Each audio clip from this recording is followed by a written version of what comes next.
जय माता दी मित्रों, बृहस्पति देव वक्री होने जा रहे हैं। 118 दिन वक्री होंगे, यानी कि बृहस्पति 9 अक्टूबर से वक्री होने जा रहे हैं और अगले साल 4 फरवरी 2025 तक मित्रों वक्री ही रहेंगे। इसका प्रभाव सिंह राशि लियो पे कैसा पड़ने वाला है, इसके बारे में हम इस कार्यक्रम में चर्चा करेंगे।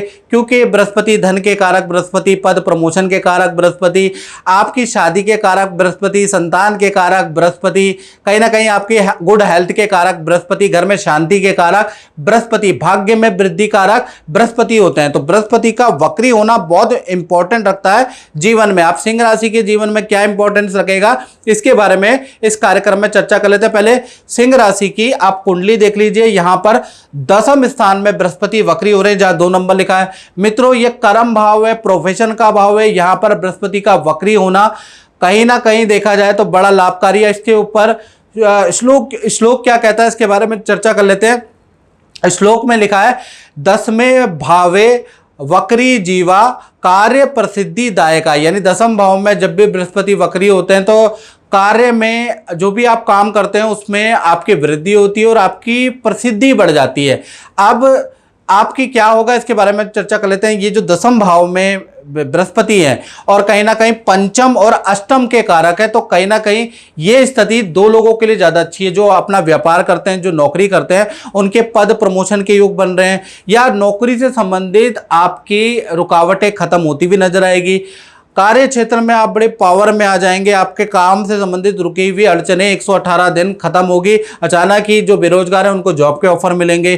तो 10वें भाव में बृहस्पति का वक्री होना जो आप नौकरी करने वालों के लिए, व्यापार करने वालों के लिए काम को बढ़ाने वाला है। इसी प्रकार से बृहस्पति पंचम के कारक भी है मित्रों। तो पंचम भाव विद्या का होता है, साथ ही साथ कला का होता है। तो कहीं ना कहीं यहाँ पर वक्री होने से पहला तो आपके संतान, सिंह राशि वालों की संतान से संबंधित रुकावटें खत्म होती हुई नजर आएगी। यदि आपकी संतान नहीं हो रही, आप कोई मेडिकल प्रोसीजर अपनाना चाहते हैं ताकि आपकी संतान हो, तो 118 दिन पॉजिटिव रिजल्ट के लिए बहुत ही अच्छा रहेगा। या आपकी संतान है तो संतान से कुछ रिलेशन खराब है या संतान विद्या में ध्यान नहीं देती, तो कहीं ना कहीं संतान से 118 दिन उनके अंदर बड़ा बदलाव आप देखेंगे, रिलेशन में भी अच्छा है।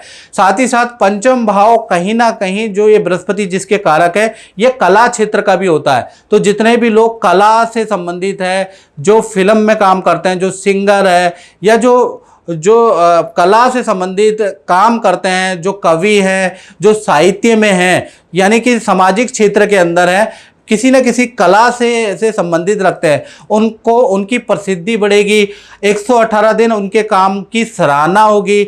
आपकी जो फिल्में हैं वो काफ़ी हिट होती हुई नजर आएंगी और आपको बहुत सारे प्रोजेक्ट मिलते हुए नजर आएंगे, क्योंकि बृहस्पति वक्री का जादू पंचम भाव के जो कला के कारक है, सिंह राशि वालों को बड़ा लाभकारी देगा। साथ ही साथ बृहस्पति अष्टम भाव के भी कारक है। तो अष्टम भाव के कारण अचानक ही आपको शेयर में लाभ होगा। कहीं ना कहीं देखा जाए अष्टम भाव के कारक होने से अचानक ही आपको कोई धन लाभ हो सकता है, रुका हुआ धन आ सकता है, कोर्ट कचहरी में आपको रिलीफ मिल सकता है, कोर्ट कचहरी में आपके या सरकारी रुका हुआ काम आपका भाई बन सकता है, क्योंकि अष्टम भाव में के भी कारक है बृहस्पति। तो यहाँ पर आपके जितने भी सरकारी रुके हुए काम है वो बनते हुए आपके नजर आएंगे, या कोर्ट से संबंधित कोई काम है उसमें बहाली नजर आएगी। तो कुल मिला के यहाँ पर स्थितियाँ बहुत अच्छी है सिंह राशि के लिए। और मित्रों, अगर आप ज़्यादा अपने बारे में जानना चाहते हैं और डिटेल में जानना चाहते हैं कि मुझे नौकरी कैसी मिलेगी, या फिर संतान कब होगी, शादी कब होगी, विदेश में सेटलमेंट कब होगा, तो आपको 7210124289 ये जो मेरा व्हाट्सएप नंबर आ रहा है, इसमें आप अपना नाम, date of birth, time of birth, place of birth भेज के आप मेरी हल्की सी, हमने एक शुल्क रखा है कंसल्टेंसी का टेलीफोनिक, वो पे करके अपनी कुंडली दिखा सकते हैं और अपने उपाय करने लग जाइए, क्योंकि 118 दिन आप पे मौका है बृहस्पति को मनाने का। तो आप अपने उपाय जरूर कीजिएगा। साथ ही साथ मित्रों, बृहस्पति 10वें भाव में बैठे, इनकी 3 दृष्टियां होती है। पहली 5वीं, 7वीं और 9वीं। 5वीं दृष्टि से आपके धन भाव को देख रहे हैं। खूब धन 118 दिन आपको बरसेगा। अगर आपका कोई धन रुका हुआ है, गवर्नमेंट प्रोजेक्ट में रुका है, किसी से लेन देन में रुका है, किसी व्यक्ति ने, किसी साहूकार, किसी व्यापारी वर्ग पे धन रुका हुआ है, तो वो धन भी आपको वापस मिलेगा, क्योंकि यहाँ पर धन वृद्धि होती हुई नजर आएगी। 118 दिन सिंह राशि वाले खूब धन कमाने वाले उसके योग बनते हैं। साथ ही साथ बृहस्पति की 7वीं दृष्टि आपके चतुर्थ भाव पे है। चतुर्थ भाव परिवार का भाव होता है, प्रॉपर्टी का, माता पिता का भाव होता है। तो चतुर्थ भाव में बृहस्पति की दृष्टि परिवार के अंदर कोई शादी या मांगलिक काम कराएगी। जो आपके घर के अंदर युवा जो खाली बैठे हैं या कुंवारे हैं, कोई मांगलिक काम घर से संबंधित नहीं हो रहा, वो कराती हुई 118 दिन नजर आएंगे। साथ ही साथ भूमि वाहन खरीदने के भी आपके योग बनेंगे, या उससे संबंधित कोई ना कोई या तो रेनोवेशन कराएंगे या नया भूमि को का कॉन्ट्रैक्ट देंगे, उसका कंस्ट्रक्शन कराएंगे या उसको बुक कराएंगे। यानी भूमि वाहन से संबंधित कोई ना कोई इवेंट सिंह राशि वाले कराने वाले हैं। और जैसा मैंने बताया, घर में विवाह, शादी, मांगलिक काम होता हुआ नजर आएगा। तो कुल मिला के देखा जाए तो बृहस्पति की पावर आपके लिए बहुत ही लाभकारी है। बृहस्पति की दृष्टि सिंह राशि के लिए बहुत लाभकारी है। बृहस्पति की 9वीं दृष्टि देखी जाए तो आपके 6ठे भाव में। अब 6ठे भाव में ये दृष्टि बहुत अच्छी नहीं है सिंह राशि वालों। आपको 118 दिन सेहत पे ध्यान देना पड़ेगा। आपका कोलेस्ट्रॉल लेवल बढ़ सकता है, आपका शुगर लेवल बढ़ सकता है, आप पे बुरी लतें बढ़ सकती है, क्योंकि पैसा तो आप पे जम के आ रहा है, तो हो सकता है आप बुरी चीज़ों पे खर्च करें। तो उस पर आपको कंट्रोल करना है, क्योंकि बुरी लतें भी आपकी बढ़ सकती है। धन बढ़ा रहा है। साथ ही साथ बृहस्पति की ये जो 9वीं दृष्टि है, ये कहीं ना कहीं आपके रोग भी बढ़ा रही है। तो योगा, जिम आपको करके रखना है, अपने कोलेस्ट्रोल, अपने मोटापे पे कंट्रोल करके रखना है, नहीं तो आपको हेल्थ से संबंधित प्रॉब्लम सहनी पड़ेगी 118 दिन। बाकी फाइनेंस के लिए, आपके काम के लिए, विद्या के लिए, संतान के लिए बृहस्पति आपके लिए बड़ा लाभकारी है 118 दिन। मित्रों, इस कार्यक्रम में बात इतना ही। मुझे दीजिए इजाजत। जय माता दी। जय माता दी।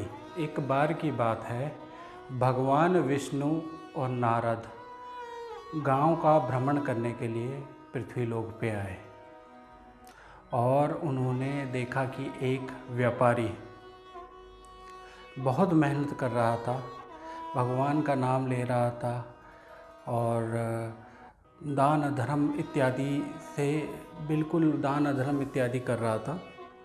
और वह व्यक्ति 3 टाइम भगवान विष्णु का नाम लेता था।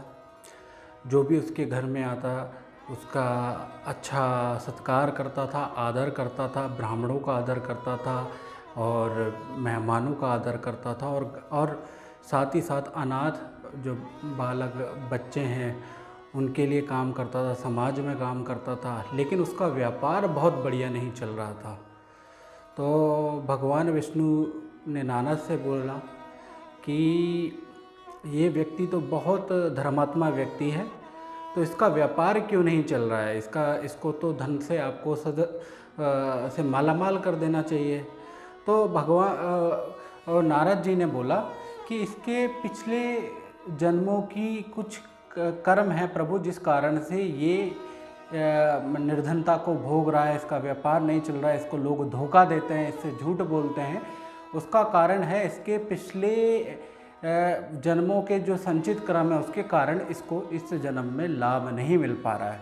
तो भगवान विष्णु बड़े नाराज हुए। भगवान विष्णु ने कहा, इतना धर्मात्मा आदमी है जो 3 टाइम पूजा पाठ कर रहा है, दान धर्म कर रहा है, कर्म में कोई कमी नहीं कर रहा है, तो ऐसे व्यक्ति को तो फल मिलना चाहिए। तो तुरंत ही भगवान विष्णु ने चित्रगुप्त को बुलाया और चित्रगुप्त से कहा, मेरे इस व्यापारी भक्त के विधि के विधान को चेंज किया जाए, इसमें बदलाव किया जाए और इसको धन दे दिया जाए।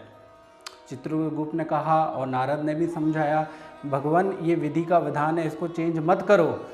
भगवान ने कहा नहीं, इसका जो विधि का विधान है वो चेंज होना चाहिए। खैर चित्रगुप्त, क्योंकि भगवान थे, भगवान की बात तो माननी थी, तो चित्रगुप्त ने उस व्यापारी का वृतांत चेंज कर दिया, उसमें धनाढ़ योग लिख दिया उसकी विधि के विधान में।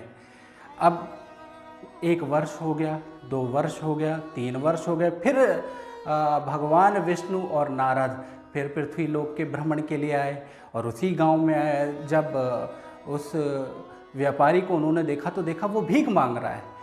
तो भगवान विष्णु को बड़ा आश्चर्य हुआ कि मैंने तो इसके विधि विधान में खरबों अरबों लिख दिए थे, अब और चित्रगुप्त ने चेंज भी कर दिया था, फिर इसको ऐसा क्या हुआ? तो उन्होंने नारद से पूछा, नारद और चित्रगुप्त को मिला के पूछा, क्या आपने सही सही उसका विधि विधान चेंज किया था, विधि का विधान?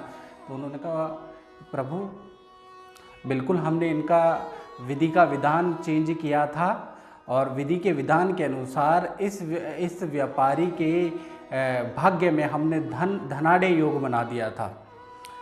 लेकिन प्रभु विधि का विधान कर्म फल पे आधारित होता है, कर्म फल पर फल देता है। इस व्यापारी को धन प्राप्त होते ही इस व्यापारी का अच्छा समय आता ही ये भगवान को भूल गया, ये व्यक्ति अच्छे कर्म को भूल गया, सत्कर्म क्या होते हैं उस चीज़ को भूल गया। इसको ऐसा लगा, अहंकारवश इस व्यक्ति ने क्या किया, इसने सोचा कि जो भी निर्णय है मेरे हैं, परमात्मा कुछ नहीं है, समय कुछ नहीं है, जो करूँगा मैं ही करूँगा, जो मैं बोल रहा हूँ वही सच है, मैं ही सबसे बड़ा बुद्धिमान हूँ। और इस पराकाष्ठा के अंदर ये कर्म करना भूल गया। और क्योंकि भाग्य स्वतः ही कर्म फल पर आधारित होता है, इसलिए कर्म फल रुक जाने के कारण भाग्य भी रुक गया और ये रंक गति को प्राप्त हुआ।